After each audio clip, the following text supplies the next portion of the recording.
अस्सलाम वालेकुम वरहमतुल्लाहि वबरकातुहू। एक मसला पूछा है कि निकाह में किसी गैर मुस्लिम को गवाह बनाना कैसा है। अगर गवाह बना लिया तो क्या निकाह हो जाएगा जबकि निकाह छुप कर हुआ हो।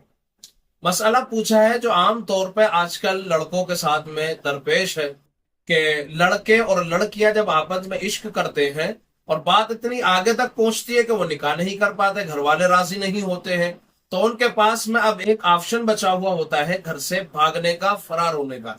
वो घर से निकल जाते हैं। अब जब निकाह करने की बारी आती है तो वो अब गवाह तलाश करते हैं। अब गवाह ऐसे मौके पे मिलता नहीं है और कोई बनना भी नहीं चाहता है। तो बाज मर्तबा ऐसा होता है कि एक दोस्त दूसरे दोस्त के काम आ जाता है। यकीनन एक दोस्त जब दूसरे के काम आ जाता है तो आदमी की दोस्ती मुख्तलिफ लोगों से होती है, मुख्तलिफ मजहब के मानने वालों से होती है।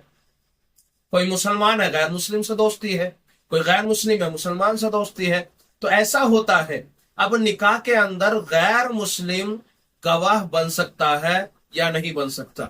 अगर आपने इसके शराइत सुन लिए, निकाह के अंदर जो गवाह बनने वाले बंदे के शराइत है, तो फिर यह आपके निकाह का जो मसला है बिल्कुल आसान हो जाएगा। देखिए, जिसको आप गवाह बना रहे हैं सबसे पहले उसका मुसलमान होना जरूरी है। इसका मतलब अगर गैर मुस्लिम है तो गवाह नहीं बन सकता। आकिल होना जरूरी है। इसका मतलब अगर वो आकिल नहीं है, मजनू है, दीवाना है, पागल है, या वो अभी बालिग नहीं हुआ है, तो वो भी अब निकाह के अंदर गवाह नहीं बन सकता। ऐसे ही आजाद दो मर्दों का होना जरूरी है, मुसलमान भी हो साथ में आजाद भी हो। अगर आजाद नहीं है तो भी आपके निकाह के अंदर गवाह नहीं बन सकते।